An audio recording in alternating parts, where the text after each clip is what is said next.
आज वज़ीर साहब ने सुहेल अफरीदी साहब को फ़ोन कर दिया, जिसके बाद इसका मतलब ये हुआ कि वफाक ने नए चीफ मिनिस्टर को तस्लीम कर लिया। अब अगर तस्लीम करना था तो इतनी ज़्यादा मुखालफत करने की क्या ज़रूरत थी? बड़ा सवाल है, आज के शो में डिस्कस होगा।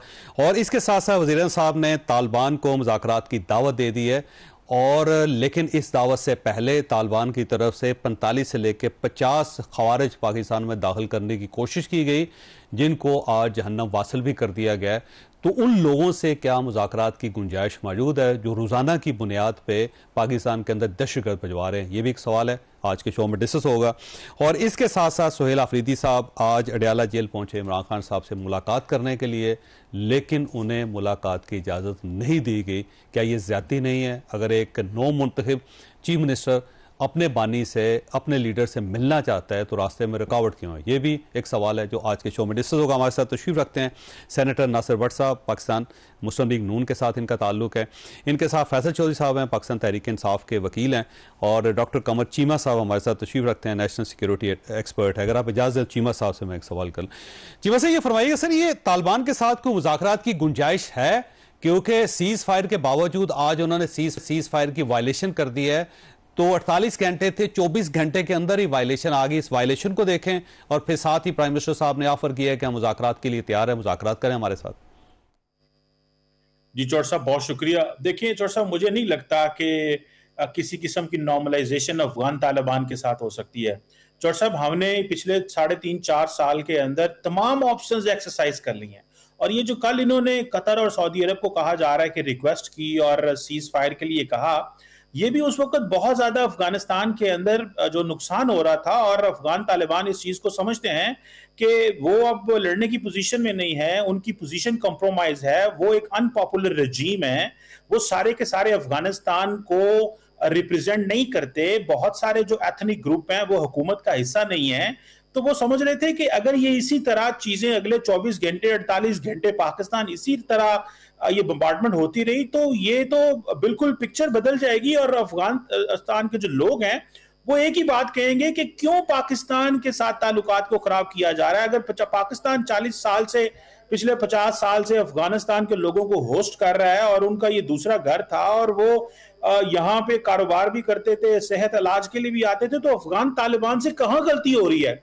तो बेसिकली ये पॉज उन्होंने लिया है और अब सोच रहे हैं कि क्या करें, लेकिन लगता मुश्किल है, क्योंकि अफगान तालिबान ये कहते हैं कि टीटीपी जो कोई दहशतगर्द जमात है वो उनके एक जिस्म का हिस्सा है।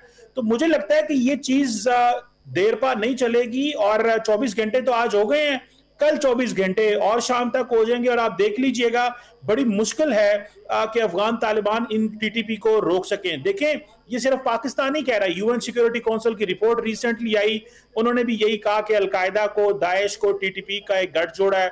अगले दिन एक क्वाड्राई पार्टी मीटिंग हुई है न्यूयॉर्क के अंदर, साइडलाइंस में यूएन जनरल असेंबली में रूस, चीन, ईरान, पाकिस्तान ने एक ही बात की कि ये टीटीपी, अलकायदा, इस्लामिक स्टेट, मजीद ग्रुप और सारे वहां पे हैं, इनको जो है वो लगाम डालें। सो पॉइंट ये है कि ये उनकी वॉर इकोनॉमी है, ये वायलेंस से उनका बिजनेस चलता है, और वो अपने आप को रेलिवेंट बनाना चाहते हैं। सो मुझे नहीं लगता कि ये चीजें काबिल कबूल होंगी। वो सिर्फ और सिर्फ पब्लिक बैकलैश और जो पब्लिक के अंदर एंजाइटी थी, जो परेशानी थी, उससे बचने के लिए उन्होंने एक स्पेस मांगी है, और वो पार्टनर्स के पास चले गए हैं। तो मैं समझता हूँ ये हमें इस अंदाज से देखना चाहिए, लॉन्ग टर्म उम्मीद रखना मेरा नहीं ख्याल कोई वाइज ऑप्शन होगा। पाकिस्तान को सख्त फैसले करने होंगे। जी बिल्कुल ठीक। फैसल चौधरी साहब, आपकी तरफ आने। सर ये देखिए, पाकिस्तान तहरीक इंसाफ बार बार ये कह रही है कि तालिबान के साथ मुज़ाकरात होने चाहिए। आज भी प्राइम मिनिस्टर साहब ने कहा है कि अगर कोई फ्रूटफुल मुज़ाकरात हो सकते हैं तो हम बिल्कुल तैयार हैं, बात करने के लिए तैयार हैं, आप हमारे साथ बात करें, सेटल करें चीज़ों को। कतर इसके दरमियान है, सऊदी अरेबिया इसके दरमियान है, लेकिन वो जंग भी कर रहे हैं, साथ वो सीज़ फायर भी करवा रहे हैं, साथ वो मुज़ाकरात भी नहीं करना चाहते, और इसके साथ साथ उन्होंने 50 बंदे भी आज भेज दिए। तो कैसे मामला आगे बढ़े? देखिए सर, बात यह है कि जो खिलाफ वर्जियाँ दोहा अकॉर्ड की हैं, आपको पता है 2021 में एक दोहा अकॉर्ड हुआ है जी। और तालिबान 20 साल अमेरिका के साथ लड़ने के बाद कतर में उनके साथ बैठे, पाकिस्तान ने भी बहुत फैसिलिटेट किया। हमें इसमें कोई शक की बात नहीं है कि इन स्पाइट ऑफ के 4 दहाइयों में हमने अपना सोशल फैब्रिक इनके पीछे तबाह किया। बिल्कुल सही। हमने इनको पनाह भी दी, इनके बच्चे भी इधर थे, पूरी वेपन आया, ड्रग्स आई, क्या नहीं आया, दहशतगर्दी। सारी कैबिनेट पाकिस्तान के अंदर रही है, जो सारी कैबिनेट है, और ड्रग्स जो है इम्यून मुत्तकी समेत सबकी प्रॉपर्टीज आज भी पाकिस्तान यू में। Name it. और 9/11 जब हुआ तो ये कहाँ पे थे? सारे पाकिस्तान आ गए थे। और मतलब ये तो आसान फरामोशी की इंतहा है जो ये कर रहे हैं। लेकिन जो वज़ीर-ए-आज़म ने तो फिर वही बात की है जो कि ये इनके वज़रा इमरान खान साहब की उस बात से लड़ते थे। देखिए ना, वो भी तो यही बात कर, और उनका ये स्टांस मुशर्रफ दौर से, वो तो 9/11 के जो वॉर ऑन टेरर थी उसके भी खिलाफ थे। और वो कह रहे थे कि या क्योंकि कोलेटरल डैमेज होती है, कोलेटरल डैमेज से ये होता है कि हमारे बंदे भी खिलाफ हो जाते हैं। सो इसका सियासी हल यही है कि बैठ के हम अपनी ना लड़ें, उनके साथ बैठ के तालिबान को एंगेज करके। इसी वजह से जब ये टेक ओवर हुआ काबुल का तो जनरल फैज़ हमीद शाह महमूद कुरैशी उस वक्त वहाँ पे भेजे गए थे।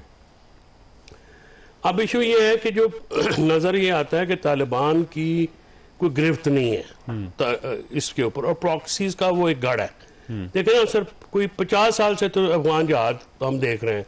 पहले जहाद था, फिर तालिबान आए, फिर गुड तालिबान, बैड तालिबान, फिर आजकल फितनतुल खारिज है। अब गुड और बैड दोनों बैड हो गए। अब मेरा इसमें एक इनपुट जो मैं मतलब ओपिनियन मेरी है, देखिए आपने लड़ाई करनी है आप करें, आपने बात करनी है आप करें, लेकिन ये पॉलिसी हर 7 साल 4 साल 5 साल बाद जब बदलती है ना, इस पे आप ब्रेक लगाए। एस्टैब्लिशमेंट भी बैठे, वो भी बराबर के इसमें हिस्सेदार हैं, जो भी अफगान जहाज से लेके अब तक वफाकी हुकूमत और KP की हुकूमत और बलूचिस्तान की हुकूमत और वो पार्टियां जो पार्लियामेंट के अंदर है और पार्लियामेंट के बाहर है, सबको बिठा के आप एक पॉलिसी बनाएं, जैसा से 2014 में APS के बाद हम बैठे थे, और फिर उसको जो है फॉलो करें। ये जो मेरी नज़र में जो हर 4 साल बाद हमें तो ये नहीं कन्फ्यूजन, अवाम को ये नहीं खत्म होती कि वो साढ़े लगदे ने या साढ़े दुश्मन ने। So we have to decide कि करना क्या है, वो आप करें। हम वो पागल नहीं है कि वेस्टर्न बॉर्डर भी खोलें स्ट्रेटेजिकली, तो ये बिल्कुल इम्पॉसिबल है कि दो जगहों पे हम लड़ सकें।